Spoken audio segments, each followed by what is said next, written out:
Oui, bandeko ba bolingo et sekanyo so bozali to pesi bino mbote. To pesi mbote ba oyo bazali na Congo, to pesi mbote pe ba oyo bazali na Ituri, to pesi mbote na ba oyo bazali na Aru, to pesi mbote na ba oyo bazali na Bafasende, sans oublier ba oyo bazali na République démocratique spéciale na Kinshasa, to pesi bino mbote. Na oyo pe bazana Matadi ba oyo bazako kolanda biso buto na moi, to bosani bino te to pesi bino mbote. Ok, lelo tozana masolo oyo ezali kotala makambo ezako leka na République démocratique ya Congo.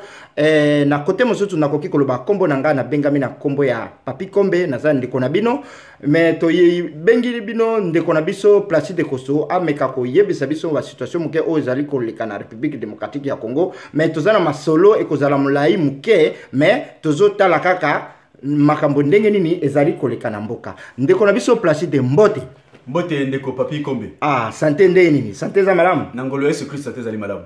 Ok, namoni to bengi yo po to lingaki to yeba réellement makambo nini eza koleka na mboka hapo, tozwa kaka ba information koleka la côté na bino, mais toza wana problème moko muke bato bazo tunanga partout, ba bengi ngai ba komelinga na ba email, ba komelinga na ba Facebook, balobi donc na situation eza koleka mikolo na mboka, donc eza situation moko elekeli bango. Donc to moni situation ndenge Kabila auti ko sala geste wana to yebite soki eza malamu pe soki eza mabe, bo toki to moni kote aba élection elingi koloba neti élection ekomi tokoki koloba ekomi incontournable. Élection il faut esalema po bato bazalaki koloba élection koki kosalema te soki ye ami présenter ye pe atikeli ngbende akabi yango epa ya ndeko na biso Shadari Ramazani. Siko tozali kotala eske koye kotala siko kote mususu ya ba patriote combattant o bazalaki koloba toujours il faut soulèvement populaire, il faut soulèvement populaire.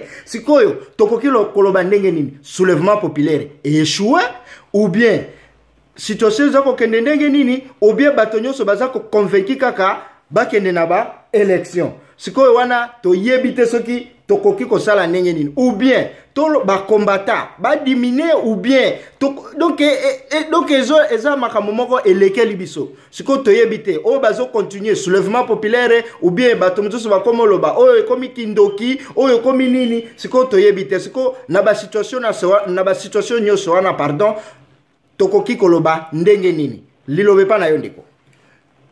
Merci ndeko Papi Kombe bana ya somi ya kolo Congo bisika biso bozali kolanda biso na pesi bino mbote mingi tika ete kimia ya nkolo Yesu Christ za kati na mbote na bino bisika bozali kolanda biso lelo ba oyo bazali na États-Unis d'Amérique, ba oyo bazali na kati ya mokili ya Europe, ba oyo bazali na kati ya mokili ya Afrika du Sud pe na kati ya mboka Congo, bana ya somi ya Congo bazali na mokili ya Asie na Oceanie au na Australie na pesi bino mbote mingi.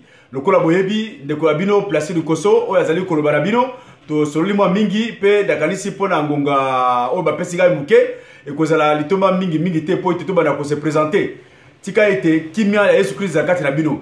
Merci ndeko Papi Kombe na mutuna otuni biso tozali ona pona kopesa biyana mituna pe kopesa pe o tozali kolengela pona mboka ekolo Congo.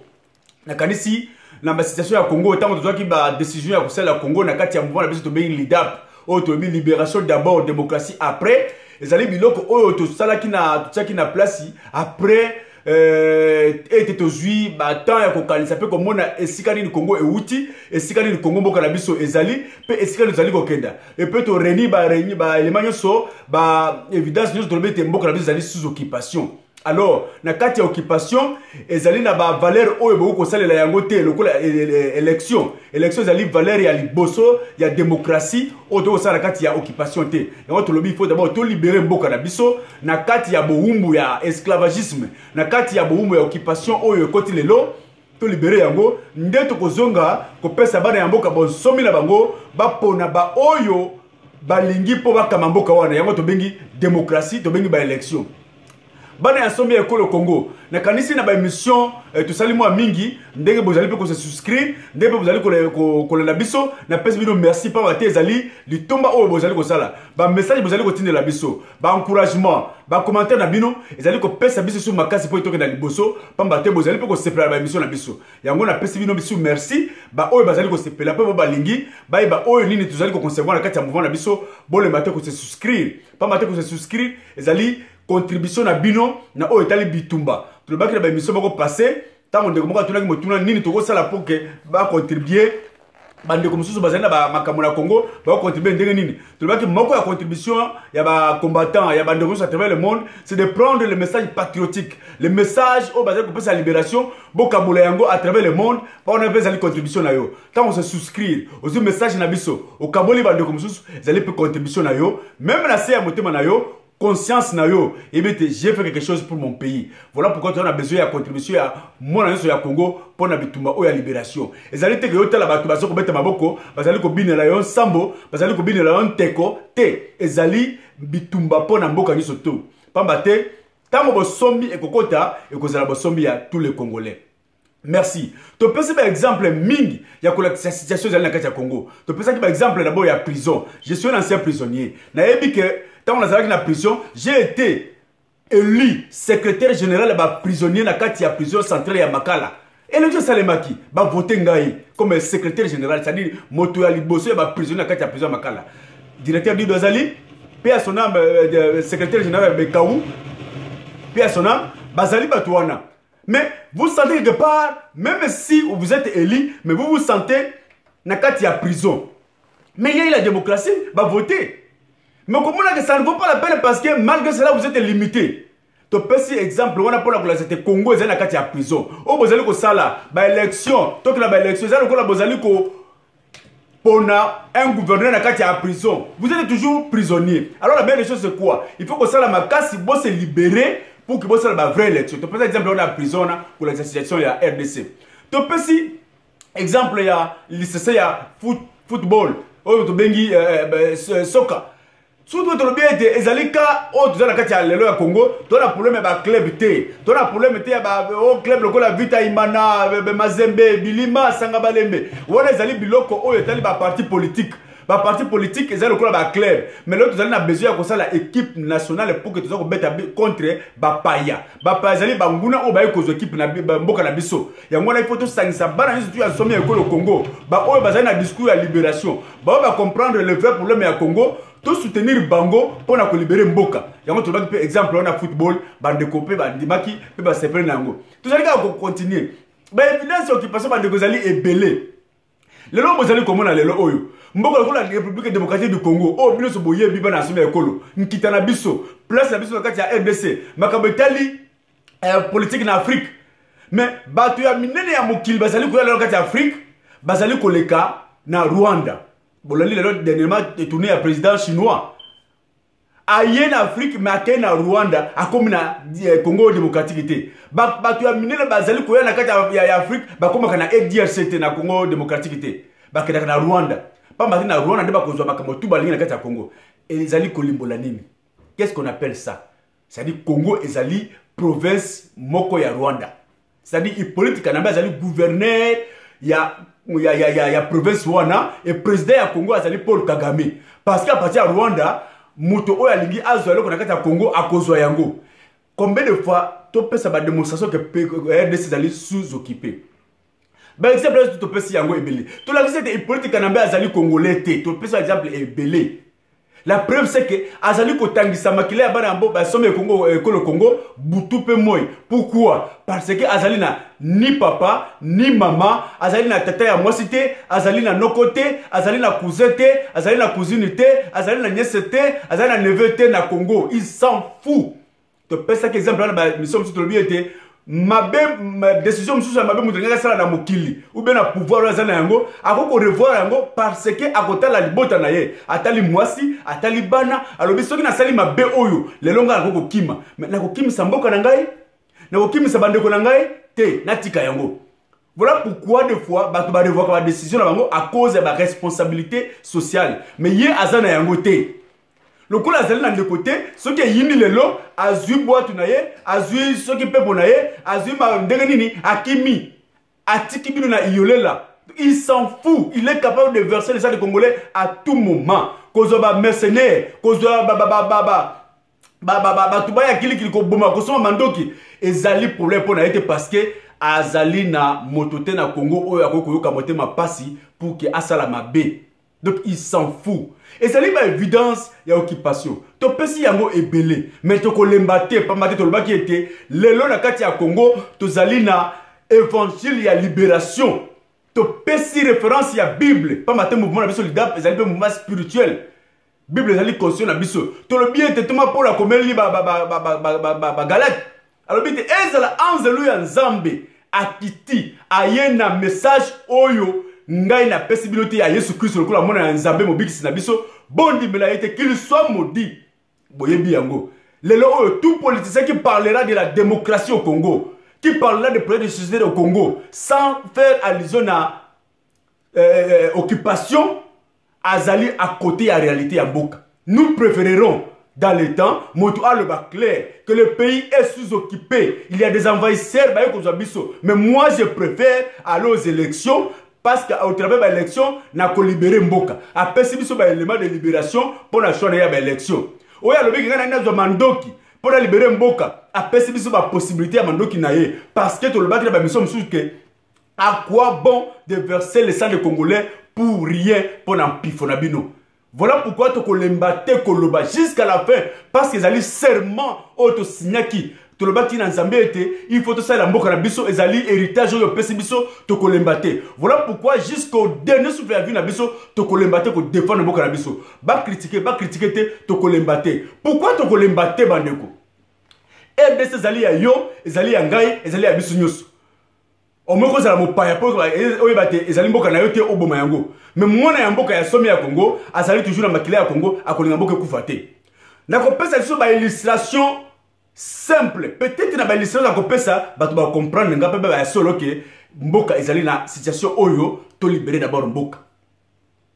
Na kati ya famille to mona ka ngomba la ebele. Okomona ba parents ba boti bana ebele. Mais soki lobi nkolo abengi moko ya bango ezala papa to mama nkolo abengi ye okomona bamso bana bazali kolela baboti différemment. Papa akei, maman akei, mwana mwana azali kolela baboti na ye différemment. Oyo mwana komona asali monzele mokolo wana musale ka koyamba papa ya baya. Oyaka zwa place, yaka zwa place. Oyo mwana muso mona kaka na liste cotisation, ngam nazali kozwa cotisation. Mwana muso poko mona ye alobi ngai te bakokotisa papa to mamba la se babele na kolongo pemene na ebembete. Mama kolela. C'est-à-dire quoi? Mwana na mwana azali kolela parent selon ba souvenir azali na ngona parent. C'est la même chose na mboka Congo. Chaque Congolais défend le Congo selon ba souvenir oyo azali na ngona Congo. Biso oyo to lapandai pona ekolo to kokufa. C'est-à-dire pona pays souvenir to na ngona mboka oyo papa mama bakoko biso balakisa biso na mboka wana. Toko défendre yango te na priya makila na biso yango wana olinga te biso tolobi ete toko kufa pona Congo to tiki seulement wana na mabota na biso na bana na biso tolobi ata lobi sima ya lobi Congo il faut la libérer to yoka boya ko betela biso, n'est-ce pas, na likolo ba cimetière na biso que papa koko grand-parent olobaki solo lo Congo ezali libéré et ça sera fier te na kati ya cimetière na biso to kolembate. On a exemple beaucoup na pesi ya ba parents ba kufi na bana, c'est la même chose d'habitude tozali kubuna. Mon côté a découragé moninga, chacun défend le pays selon ba bon souvenir azala na kati ya Congo. Biso peut défendre le Congo. Toko kela biso Congo na ko décollaxa situation oyo tozala na kati ya Congo. Tango moto alobi peut-être que bino bolobi voya libération. Il faut aussi mandoki soulèvement populaire révolution. Lelo oyo schéma ya élection comme incontournable. Pourquoi tout tika badeko wana ya élection liberté, basa la élection la bango, biso ba tolobi révolution, tolobi soulèvement. Lokola to échoué be za ko sala maté, to vanda kimia.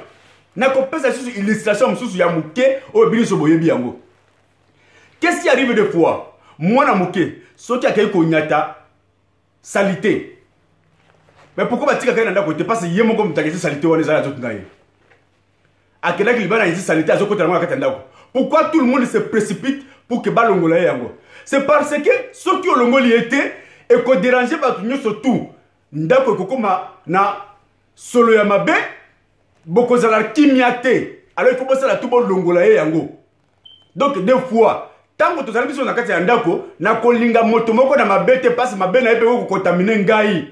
Voilà pourquoi RDC na kotika te. Le quoi tu as bitumé en mboka. Ce qui na moni mutu moko azali na nzela ya mabe na kolanda ye te na zwa solution na pekisa na barre route pour na makambo ya Congo. Oui, na kati yote na moni biloko lobi wana eza vrai, mais ce qui otali réalité ya ba combattant nyonso babandaki koloba il faut mwana mboka akoma wana nde bako tika esprit wana, mais tomoni ce qui totali dauphin ya Kabila azaka même mwana mboka sikoyo ba bitumba wana ko continuer kaka tina suka po totala pe ba côté mususu po réalité ba combattant nyonso ezali te pays za occupé, il faut mwana mboka azala na position ou bien azala na libende bo sikoyo Kabila atikeli vraiment mwana mboka pe tokokolo ba mutu atikeli azaka même na nationalité douteuse te asa vraiment mwana mboka siko bitumba wana ko continuer kaka lilobe pa nayo yango na lila bona la kisa pourquoi tu allez koloba il faut qu'on libérer d'abord mboka démocratie ko ya après peu importe mwana mboka à cause de la mwana mboka grand collaborateur ya ba occupant na kuza ko kota kuna mingi te na la kisa d'abord raison pourquoi nous insistons ya ko libérer mboka d'abord. Na ko pesa exemple mususu na ko lebate na ba exemple ma cessé j'ai eu la chance dans ma vie ya ko zana bato ya bonya na vie na ngai na zali ko pesa ba illustration mususu oyebi eloko kombo oyo babengaka na lingala lianzi na kati ya nzoto ya moto eloko nzo koti ya nzoto ya moto quelle que soit façon okolongola yango cicatrice ekotikala congolaise. Le fait que Hippolyte Kanambe a vendu comme président de la RDC, tu peux changer le sous-souté. C'est-à-dire, le mois 2001, 2019, 2018, Bakolobaka na histoire que Congo a qui occupé na Rwanda. Un Rwandais fille président du Congo. On ne peut plus changer ça. La sagesse nous apprend ceci. Pour la Kolongola Lianzi, il faut être très prudent. Salamakasi, le coup la cicatrice écotique elle a toujours. Olongola yango mobimba.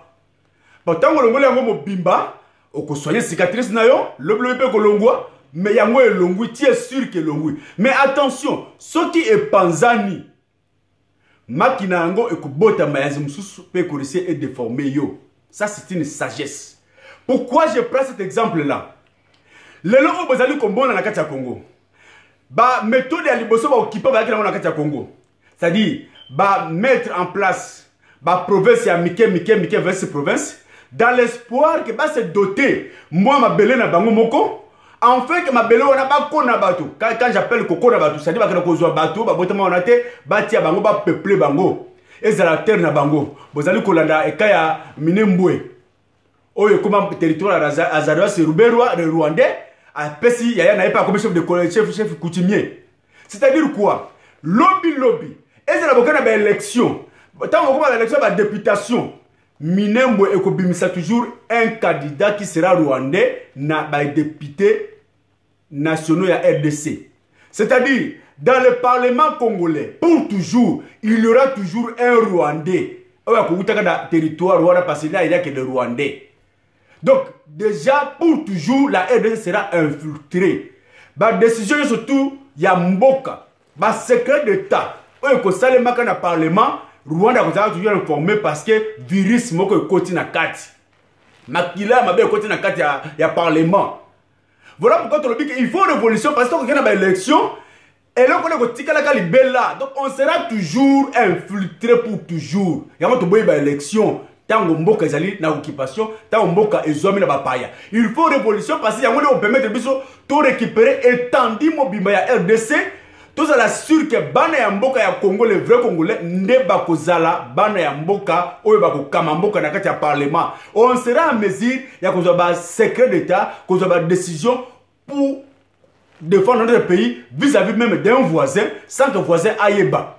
Voilà pourquoi tu vois l'élection parce qu'il y aura toujours l'infiltration. Monguna assez à préparer qui derrière on a depuis Kala comment infiltrer le Congolais. Yango amizoli ma belle oyoke na ba élection akobimisa toujours moi na moko yaye à représenter Rwanda dans le Parlement congolais. On ne peut pas continuer avec ça. Voilà l'une des raisons où tu vois l'élection parce qu'on sera toujours infiltré par le Rwanda pour toujours. Bana ya somi ekolo Congo avant na mutuna na yo on a komona importance mingi te sikaoyo pour na ndekona batiwana. Nazali moko ya ressortissant ya groupe ya bato au Congo etnio babengi Anamongo. Boyebi yango ezali etnio ezali plus populaire na kati ya RDC. C'est-à-dire, ezui Équateur Mobimba, ezui une partie à Bandundu, ezui province Nord Kivu, pardon, province orientale, ezui une partie à Kassai, avec les Tchakou national Lambert Mede, batete la tour, bakoti. Donc c'est ethnie populaire. Na kopé sa illustration, moi, c'est la ethnie wana. Ongana yebi, yopo yebi, et je crois que c'est la ethnie mususu. Na ethnie wana. Soki mobali ozimbongo obali mwasi ezala okei mobemo mosika ezala circonstance sali ke yo na mwasi boza la place moko te mwasi ayeko zwa par exemple par accident ou par défaut makamususu ozalo bia ba bitumba ba viol ayeko zwa mokumba ya mobali mususu mwana wana kotika la mwana na yo, c'est-à-dire tango obali mwasi bana nyoso mwasi na kobota na mbongo na yo bazali bana na yo. Nakasi bande musolo ba chef coutumier bo mona kango abali basi 40 50 bana niso baba na ye tant que il y a pesa bonga libala. Qu'est-ce qui arrive des fois? Mwana wana botami na mbongo na yo o azali makila na yo te. Il peut arriver que ça na mbongo na yo akomo kolo pa boti. Mais un jour tango okoma na makambo etali héritage. Le vrai bana na yo ba ko risquer ba sala guerre, ba benga na ye. Bima ozali mona papa na bisote. Tala place au Outaki. Ça a toujours créé des problèmes. Et moi, le quoi peut-être moi à liboso. À cause de la devant un dilemme. Quel faire? Na botiba na awa, na yebani, salima kamo mingi, na kusala ndengini. Il faut na kena parce que ba yebi singai na sali mona papa oyote. Des fois à cause là décourager na baninga na kati ya mboka, ba ba kolina ye kokendate, peut-être parce que contribution sociale na yezali importante. Mais un grand footballeur, grand chasseur, grand pêcheur, baboy va libérer. Des fois, on va atikala. Des fois, on va ko sala mindono na maman que soki o laki singa papa na ngaite na ko boma yo ou bien na ko miboma. Ou bien ko décision que ko sala pa ya maman na yeba banoko. Je donne cette sagesse africaine ya ethnie na ngai. Alors, moi na ba ko pesa ba conseil, il peut revoir sa décision que atikala. Mais souvent, il soit à se révolter à Bima. Pourquoi? Parce qu'il y a un lobi bon. Le lo qui ngai ba salinga boye. Qu'est-ce qui arrivera na bana na ngai? Parce que na ba mboka na ba village, l'héritage ezali zamba, héritage ezali mai. Na kotike la bana na ngai nini soki na kufi. Bana na ngai ba komona nini. Ngai moko tango nazali vivant, nazali komona makambo oyo. Je ne peux pas rester ici, je dois rentrer là où je peux avoir possession d'une terre, d'une rivière, oyo na kopesa héritage na bana na ngai. C'est le cas aujourd'hui au Congo. Lelo oyo, tokoki kondima, tokoki kokanga maboko, tondimi, humiliation likambote. Mais qu'est-ce que nous allons léguer à nos enfants demain? C'est ça le problème au Congo. Tokotike la bana biso nini lobby. Mboka comme infiltré, baye na ngombe ba pesi yo $100, o pesi mabele, baye na boye, mboka zali kokenda.